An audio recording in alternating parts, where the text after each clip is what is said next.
And welcome back, everyone, to another episode of The Red Divide, channel dedicated to the greatest rivalry in English football, the mighty Manchester United against the Mickey Mouse Club, Liverpool.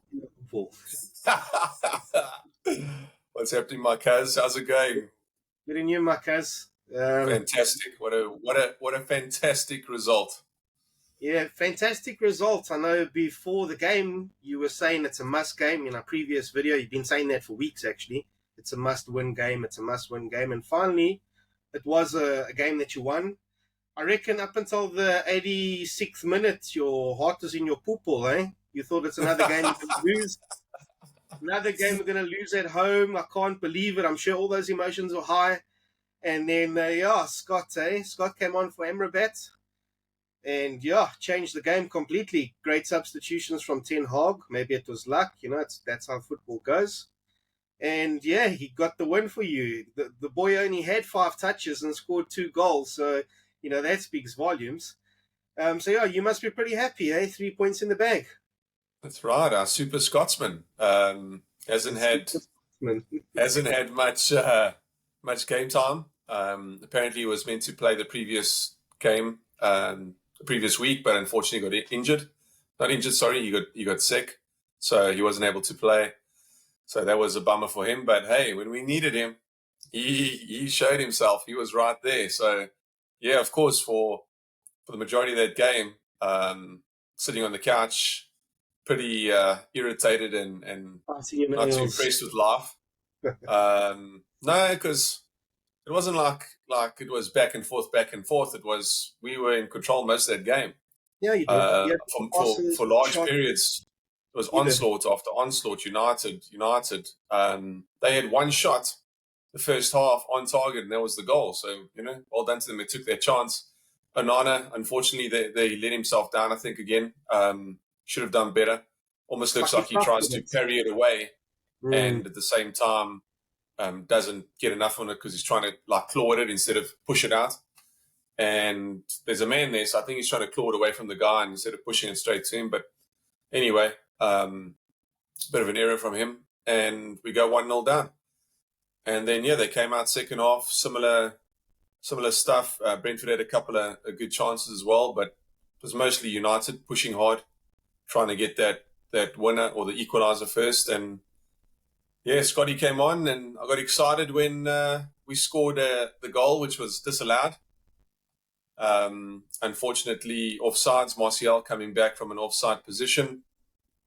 Martial just cannot catch a break. The dude is either he's not scoring goals, and he's also in the way of us scoring goals. So he's having a tough time of it. And then Fitting, our Scotsman.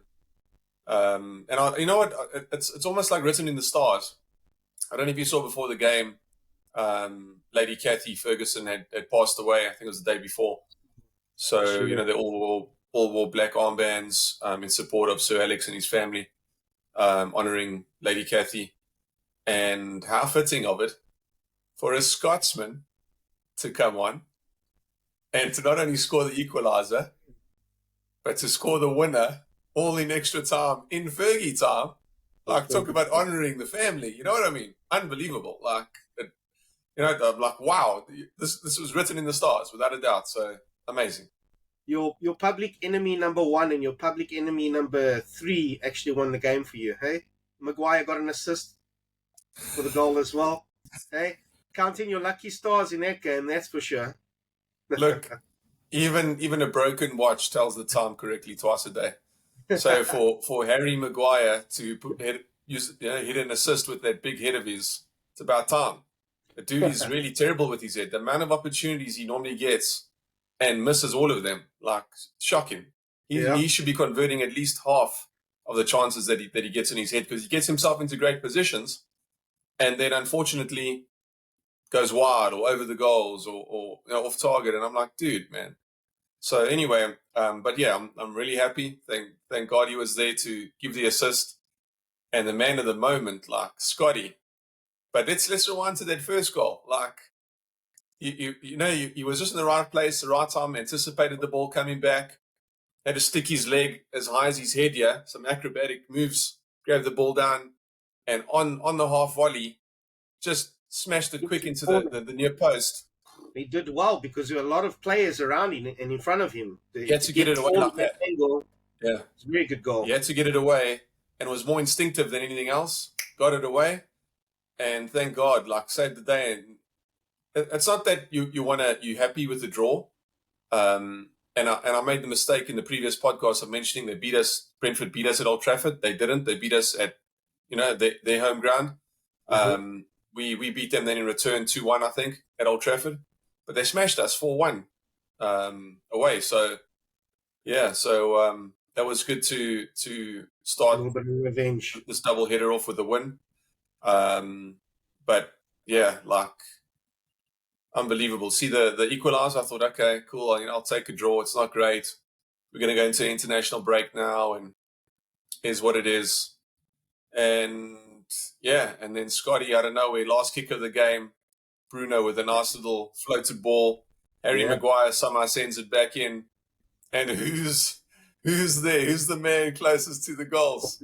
Scotty. Oh, man, I just saw him like, yes, we got a man there. I was like, oh, it's Scotty. Little head.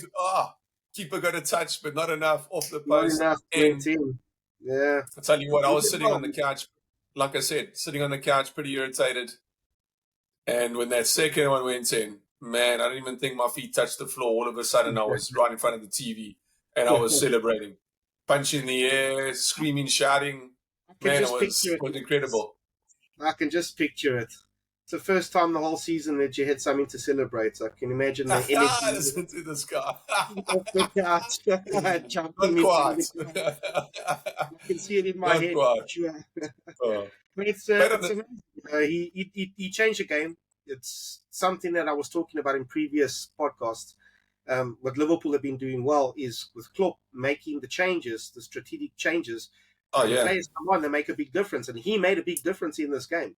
He only had 5 touches, like I mentioned earlier, and he managed to score 2 goals. He changed the whole game with 5 touches. Like, it's incredible. Talk about impact. You have to give Ten Hag credit. Everybody's quick to, shit on his name or say this or say that, and he's got to go, all this other crap.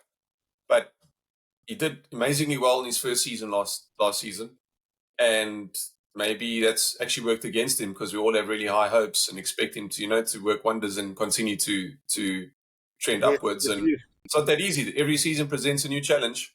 You have to see how it goes, but hopefully this will turn the season around, and we'll start the season straight after international break. But Ten Hag deserves credit. He brought on Scotty. He decided to make the change, and it all worked. Like, congrats, well done. It all worked Very out happy with that. in the end. Yeah, good decisions from the manager. Like we said, impact player, got the result for you. I'm not so happy, obviously. I would have been happier with you guys losing, but yeah, it's good to see you having some fire in your belly and being excited about something for a change. So, talk about predictions. How did I get both games spot on like that? You did, surprisingly enough. You did. Surprisingly. Listen to this, Normally your predictions surprisingly enough. Up to scratch. So come on, man. I just said I'd let you get a bit of a lead, think that you got it down, and then just show you how to predict exact results, not just a win or a loss. 2 exact results. Let's play around here. I also predicted a 2-1 for United. Remember that? And I said a Liverpool draw. Yeah, you didn't give the score though. Yeah, I didn't give a score for Liverpool. I said a draw, but I said 2-1 for Man United. So you're close. You're learning. I'm there, You'll get there one day. You're learning. It's all good.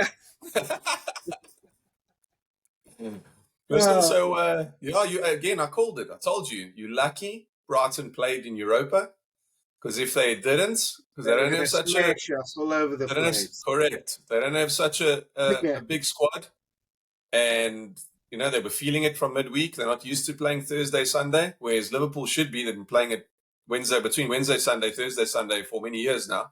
No, Tuesday, Wednesday, Sunday, Saturday. Yeah, Thursday, for sure. Champions League in Europa. That's why I mentioned Wednesday. All I'm saying is you guys are used to playing midweek, whereas they are not. It's the first time in their history that they've been in Europe. So to go Thursday, Sunday, it's their second game in Europa, and to keep up with Liverpool, who are playing really well as well. I hate to say it, but they are. And to show you boys that they can compete with you, you're very lucky. They were going to chow you hard, bad, No, very I lucky. think you're getting way too excited right now. Right, Brighton are a good side. There's no debating that. We've spoken about Roberto De Zerbi and what he's accomplished in the time that he's been there. I think he's fortunate because Graham Potter did a great job there and he assembled everything for him. Now De Zerbi's come on as well, also very intelligent tactically. He changes formations with the players that he has. So we give them credit. They are a good side. They play good football. They try and play out of the back as well. And ultimately the game was won with catching the other team in the break. So the first half, Brighton completely dominated our midfield. They Standard. kept them. No, not standard. Not standard. We've been good in the midfield this season. That's why we got such good results. But in all fairness, in the first half, they really dominated our midfield, and we just couldn't cope.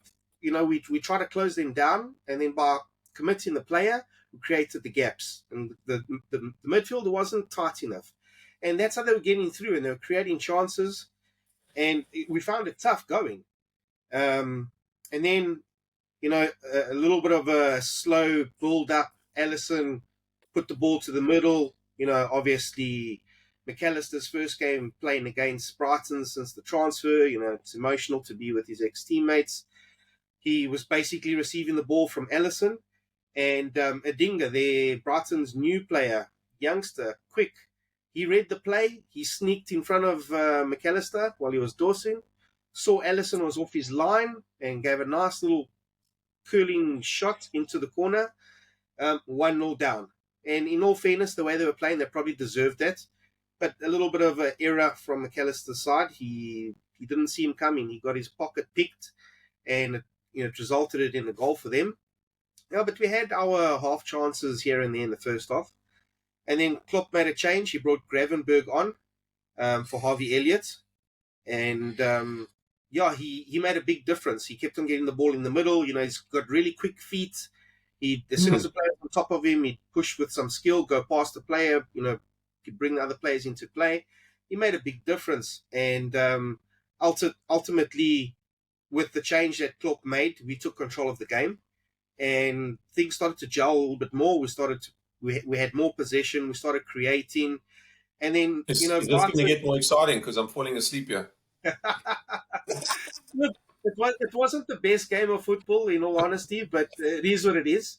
Yeah. Anyway, Brighton try to play their game and try to play from out of the back, as they do. And, we caught them twice. First goal from Salah, nice little finish, nice interplay between Szoboszlai out to the side. In a nice little pass. Szoboszlai's done well since joining you guys, eh? He has. He's come in straight away, and he's the general. He puts on mileage. He's such a hard worker, like Henderson used to be, but he's 100 times better with different aspects. He can pass, he can shoot, he's got vision, he's got energy. Much. Oh, Henderson was good at, he was a workhorse. That's what he was. Szoboszlai was more of a Henderson, forwards, backwards, sideways. I knew it. Just backwards. Hendo was just backwards.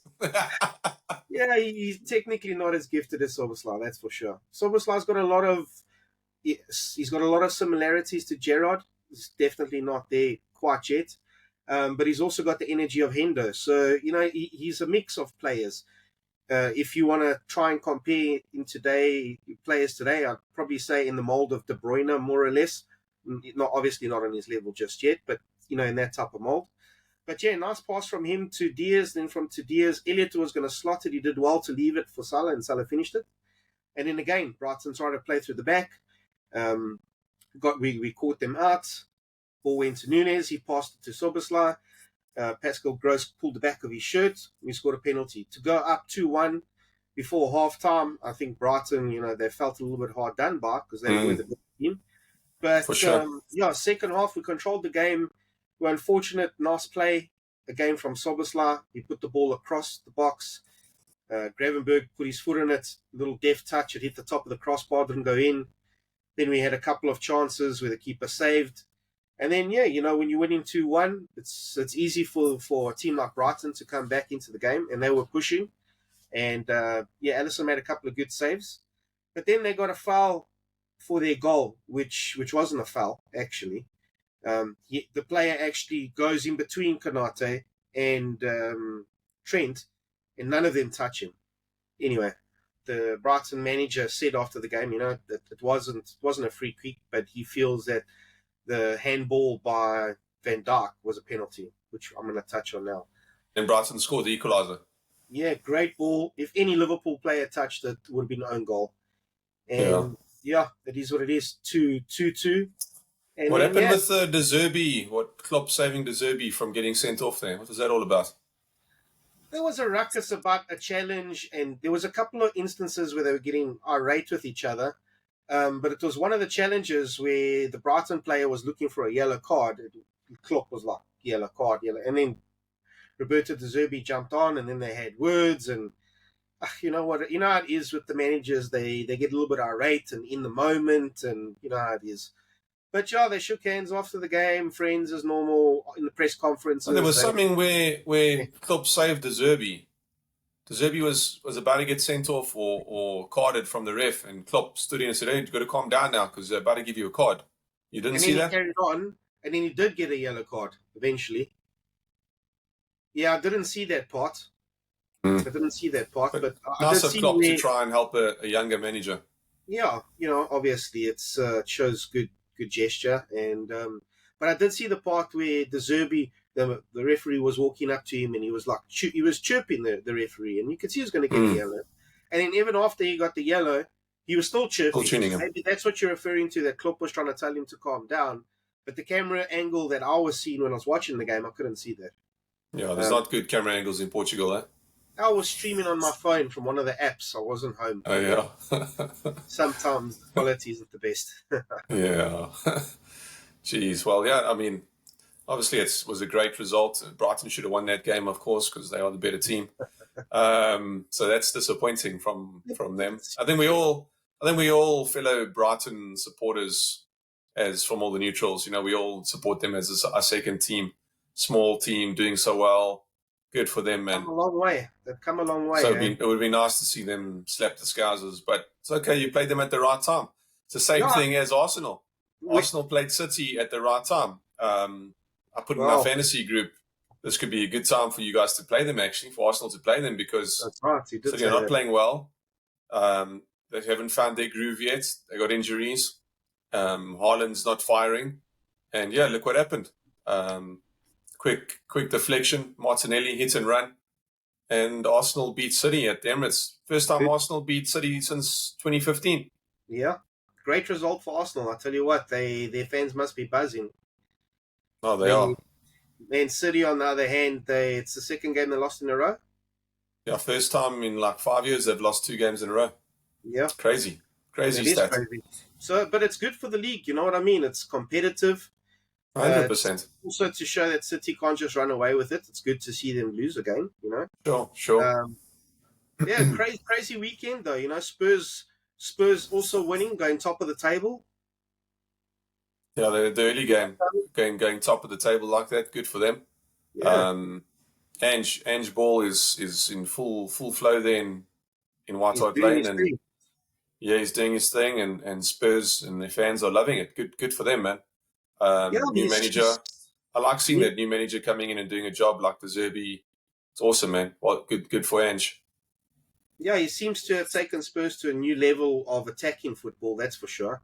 Yeah. And he's got his defence quite tight as well. So, it'll be interesting to see how he does for the rest of the season. I think he'll work wonders for sure.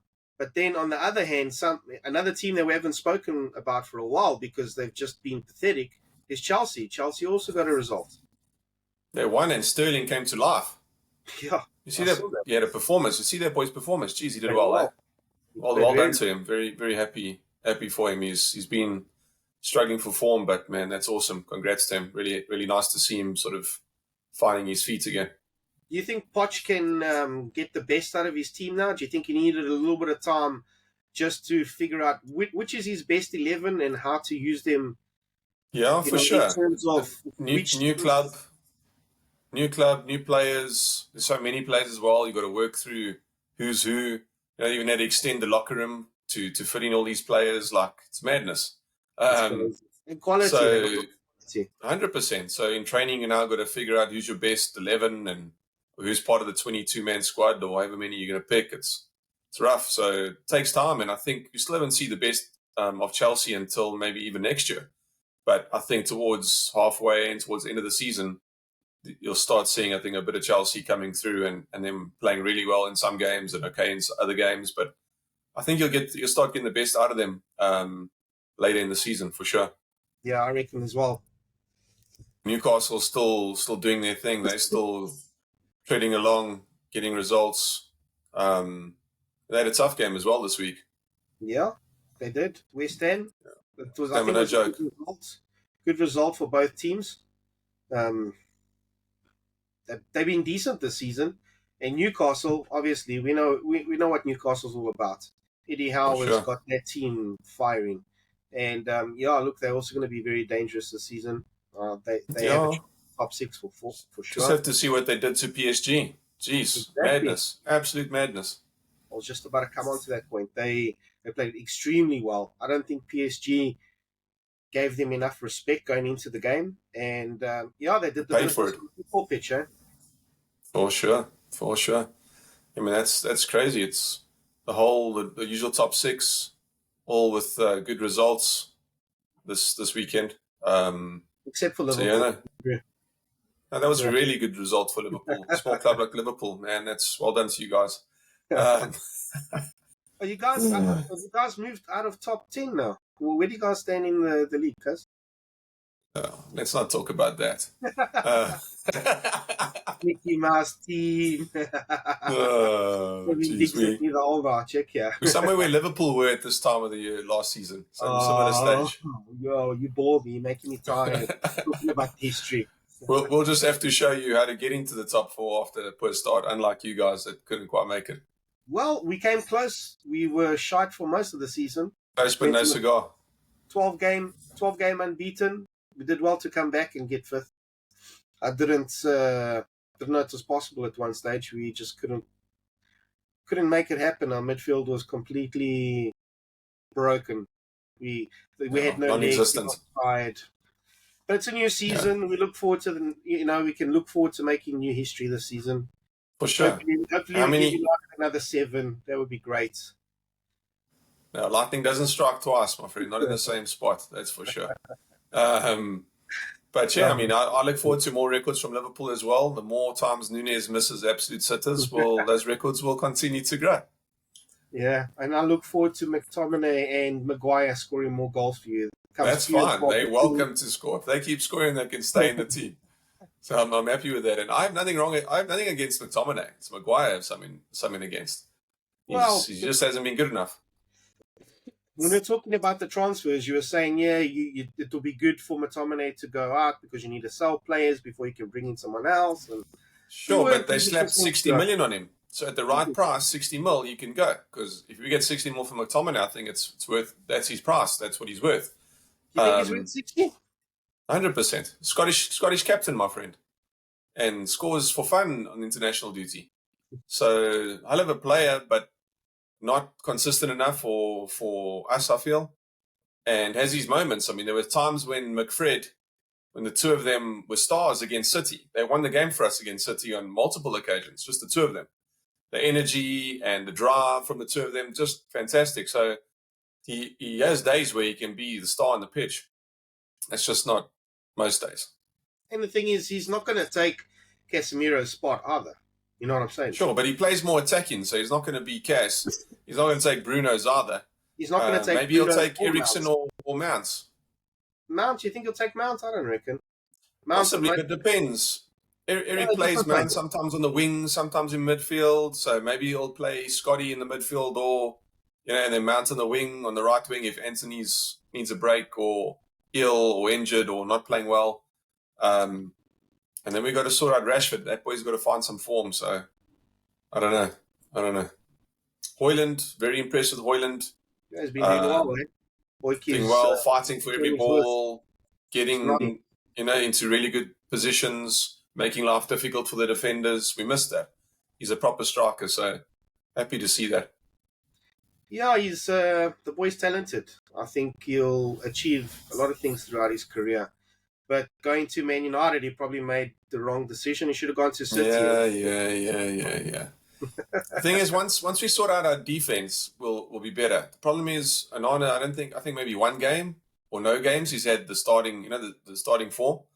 Our backline hasn't quite been fit, so we've never really had Varane, Martinez, Shaw, and Wan-Bissaka to start. Altogether. And sometimes Reguilon did fantastic, but then he got injured. So if he comes on instead of Shaw or Malacia, fine, because he can definitely play there. Yeah, did so well for us. But then we need Martinez back. We need Varane, and then Wan-Bissaka or Delo. That's our back four, and we go from there. Then it's solid. The guys play 4 or 5 games together, awesome. And Anana can get used to them, and he can start, solidifying the back a little more. Casemiro's taken some time to find some form. He got that red card in Europe, so I'm not going to see him in Europe, so you won't be able to work on that. But maybe Scotty will play more now. We'll bring Amrabat in, play Scott next to him or something. He might play the 2 defensive midfielders. Play a back 3, back 5, pushing the wing backs up. Like he likes that formation. Yeah. It all depends when he has the ball or not. But man, we're going to see. It's a long way to go, so I'm not getting too crazy or excited. Everybody's losing their minds about when we're not playing well and so on, as mentioned before. But it'll be good, man. We'll find our form. We'll get there, and then it's just about staying consistent, winning games in a row. That's what it's all about. For you, that's what you want. For me, I want inconsistency. I want you guys to carry on losing games. Of course you do. Of course you do. But that's because you're so used to seeing that for your own team. Oh, cuz it's been many years since I've seen that. I saw that many years ago, but it's been many years that's been the case with my team. But remind us about last season. Well, last season we struggled. We had our injuries, and we had 8 in midfield, and it is what it is.